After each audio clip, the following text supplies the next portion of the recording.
I don't have no issue with Errol Spence. All right.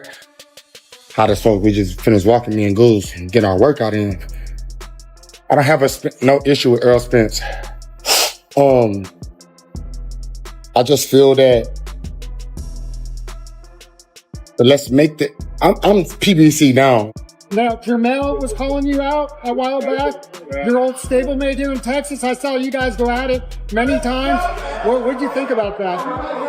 I mean, Canelo gone, Terrence gone, so, you know, who else we gonna get a big payday from? So I think that's the only reason calling me out, because everybody know how to spar. Spence Jr. has finally broken his silence, and he's not holding back.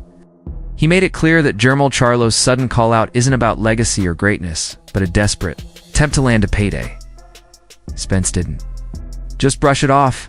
He pulled back the curtain on their so-called legendary gym wars, insisting that everyone who was there knows who truly dominated those sessions.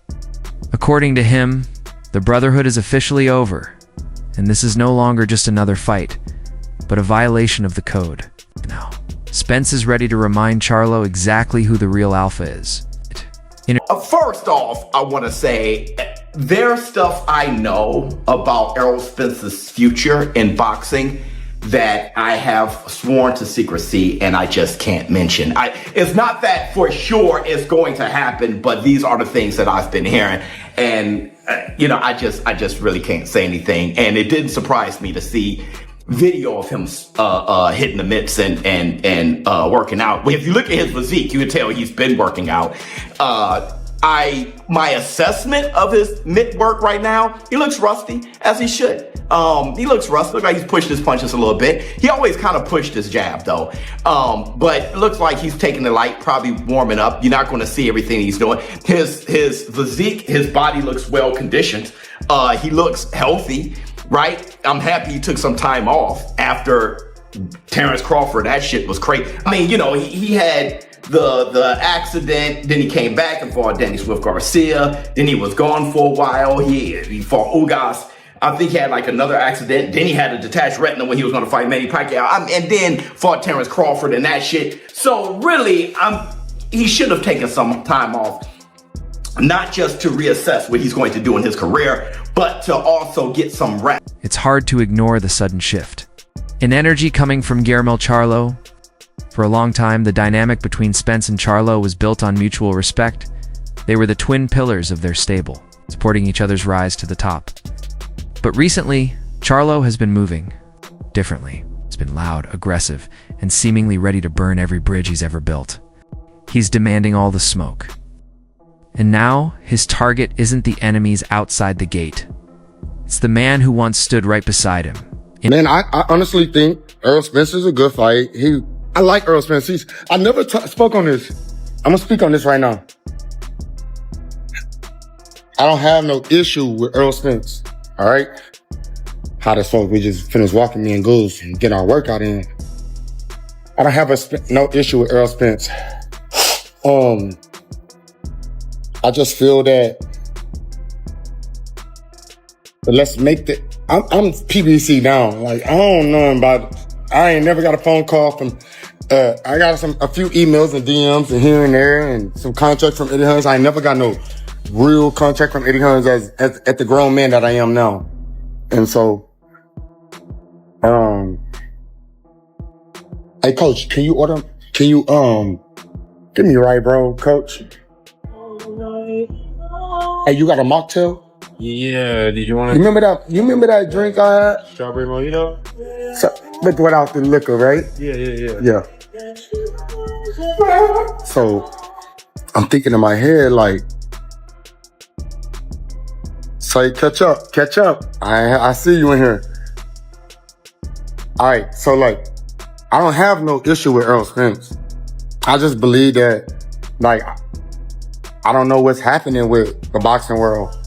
It was like right after my era with the Canelo shit, it was like I started to watch boxing change and I got my little distance, and I thought that it was important for me to just focus strictly on my family and my kids and my life and my future. And I'm M's. I got hella M's because I was knocking the niggas out before they was even. Why the sudden hostility?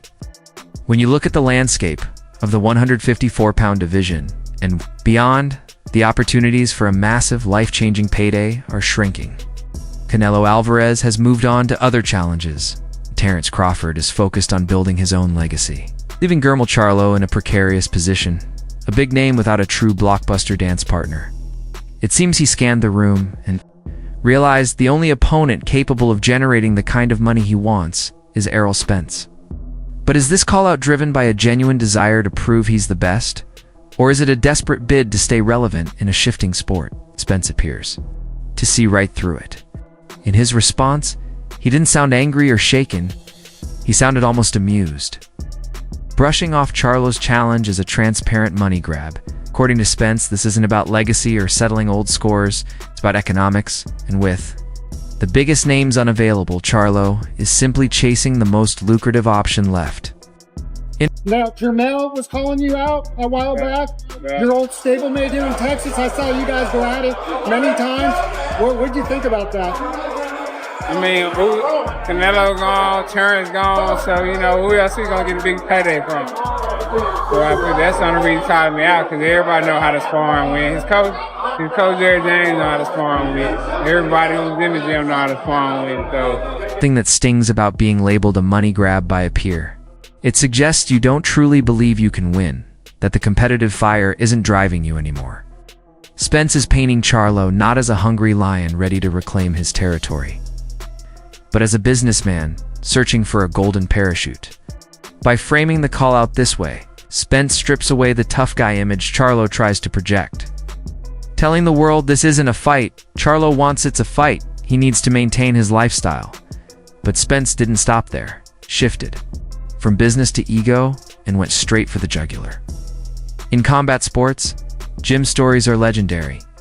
They're the myths that shape a fighter's reputation long before the bright lights ever hit. Spence looked directly into the camera and said, "Everybody knows how the sparring went."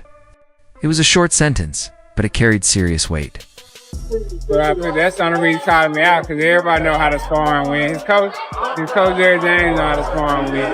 Everybody who's in the gym know. Implying, without a shadow of a doubt, that he dominated Jermell Charlo in their private sparring sessions. For a fighter as proud and outspoken as Charlo, that's the ultimate insult. It suggests that Charlo already knows his place in the hierarchy because he's felt Spence's power when no one else was watching. Spence is essentially saying, "I beat you then, and I'll beat you now." With that, he pulls the fight out of the realm of theory and hype, grounding it in a harsh reality that only the two of them truly understand. Who's been out of the ring for a long time as well, said that he wanted to fight Errol Spence, and Errol was asked about it while he was at one of these events that he'd been seen at recently, and he said, "Man, Jermell just looking for money." And Jermell knows full well what happened in the sparring between me and him. He don't want no smoke. He and his coach know what took place. He don't want any smoke. He just wants he just wants a payday. Well, Jermell Charlo for his part responded and said, "Ain't nothing happened in that sparring but some good work." And I like that out of Jermell Charlo, man, because I want to see this fight. I'm going to tell you, man, I want to see this fight. And I want to see this fight for several reasons. One reason I want to see the fight is because I've always wanted to see Jermell Charlo and Errol Spence Jr. fight. I've never been a fan of these guys that say that they can't. Well, I've never been a fan of the idea that people that fight in the same gym cannot fight each other. That boxing is not a team sport. It's not a team sport. You should be able to fight guys that are in your same stable. But that's just me looking outside as a fan, and I know friendships and all that stuff come to play. However, the fact of the matter is that there's been a very famous boxer. I do believe that it might have been Mike McCallum that said this to some fighter. Might have been even Mike McCallum might have said it to Marvelous Marvin Hagler, like, "Hey man, if you're such a fan of mine, why didn't you fight?" Deeper, Spence brought up a name that adds undeniable credibility to his claims. Derek James, their former shared trainer, oversaw those gym wars, serving as the referee, the judge, and the silent witness to every punch thrown in anger or instruction.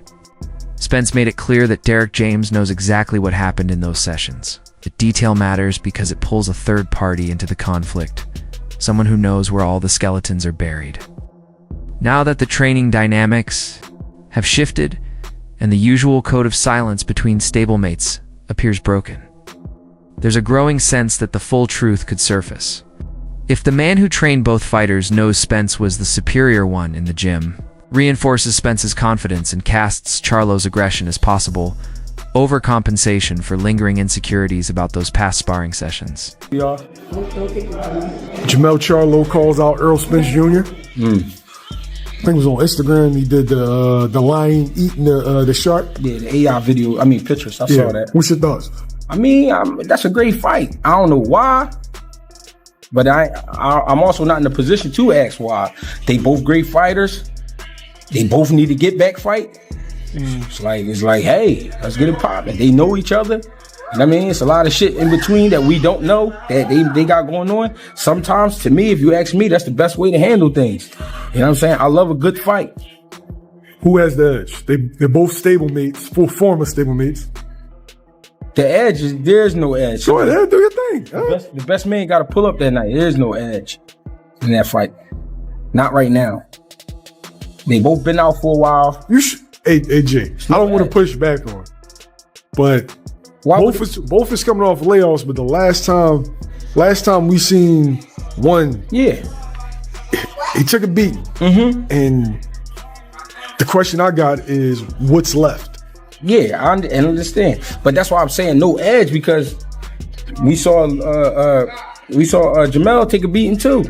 You know what I'm saying? Yeah, it wasn't as worse, but he took a beating. And dismiss all of this as internet noise or promotional hype, but there's real fire behind the smoke.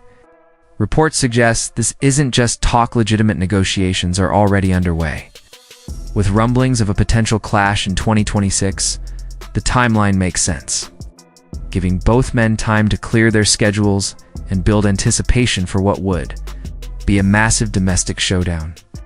The fact that contracts are being discussed changes everything, signals that the bad blood is valuable enough to do business over. The old barriers that once prevented this fight, friendship, shared trainers, conflicting schedules, are no longer in the way. We're moving past the will they, won't they stage and into when and where. For fans, it's the perfect scenario. A grudge match fueled by years of familiarity, rivalry, and buried resentment. Familiarity? Like, who does that favor? Exactly. And neither one, because they know each other. That's what I'm trying to say. It's going to be little shit. If them two fight, it's going to be shit coming out that we ain't know either one of them could do to the other one. Because it's like, they already know. There's no need to scout, no nothing like, nah. Let's get it popping. That's going to be a bull versus a bull. They going to get it in. Do you think we get that fight, though? It's possible, because it's a big fight. You got to be honest. It's a big fight for boxing, and it's a big fight for Texas. Why not? And Texas is a big place. Where does that fight happen at? In you got Texas. one dude in Houston. You got one dude in Dallas. Do it in the middle. What's the middle? Arlington or something? Austin? Austin, somewhere. There's a middle somewhere. Get it popping. Austin, University of Texas somewhere. Stadium? I know it's somewhere. It's a middle somewhere. It's always a middle. Who wins? I don't know, because I think more mental on Jermell's side and more physical on noise. Surrounding Charlo, Spence appears remarkably focused on the bigger picture, refusing to fall into tunnel vision. Even as he dismantled Charlo verbally, he was already talking about the future of other fighters like Frank Martin, showing that his mind is still on the broader landscape of the sport.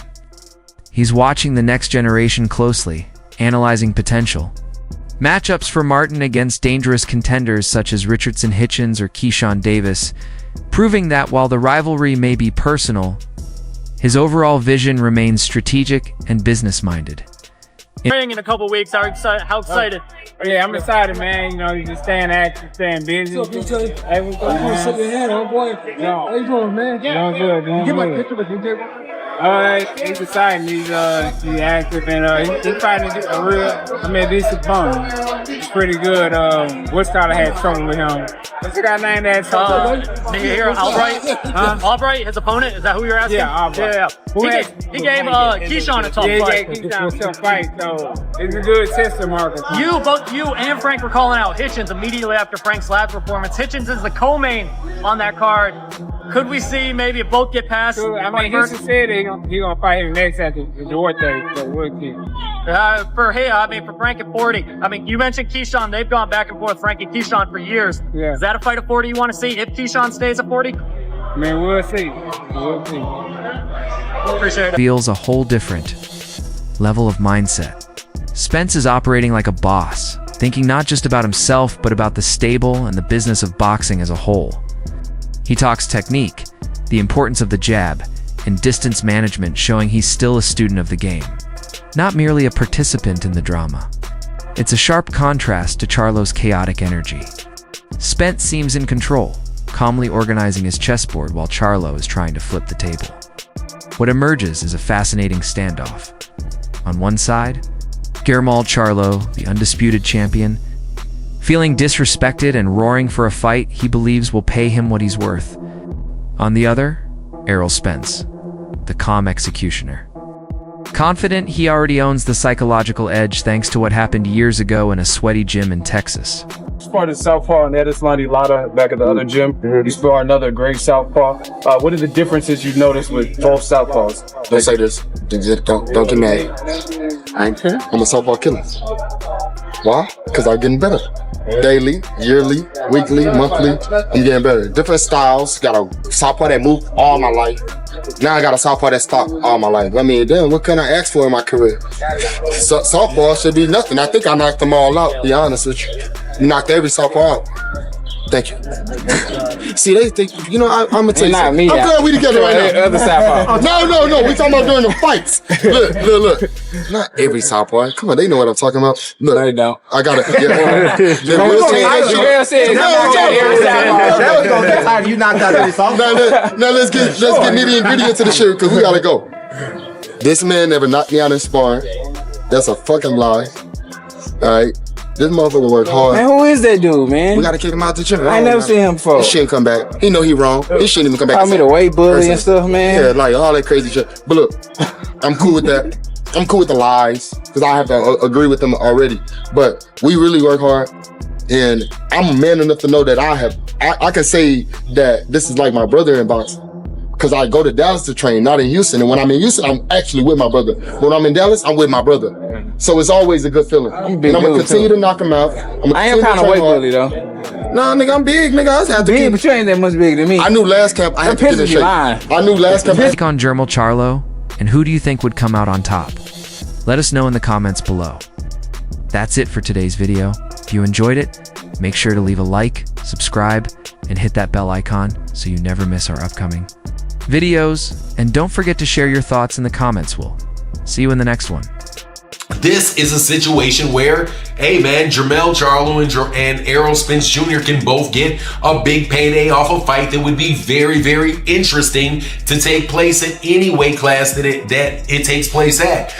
So that number one, I wanted it because of that. Number two, the style. That fight almost cannot miss between Errol and Jermell. Both of those guys come to fight, man. Errol is much more active and a busier fighter than Jermell Charlo is, and Jermell is looking, he's got more of a boxer.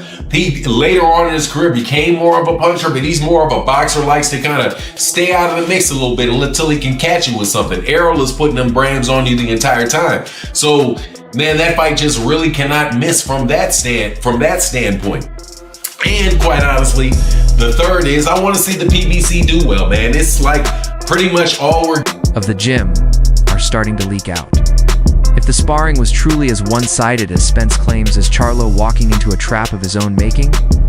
Or has the Lion been waiting all these years for the cameras to roll so he can finally prove he was the king of that gym all along? One thing is certain, when these two finally meet, it won't just be a boxing match, it'll be a violent correction of history.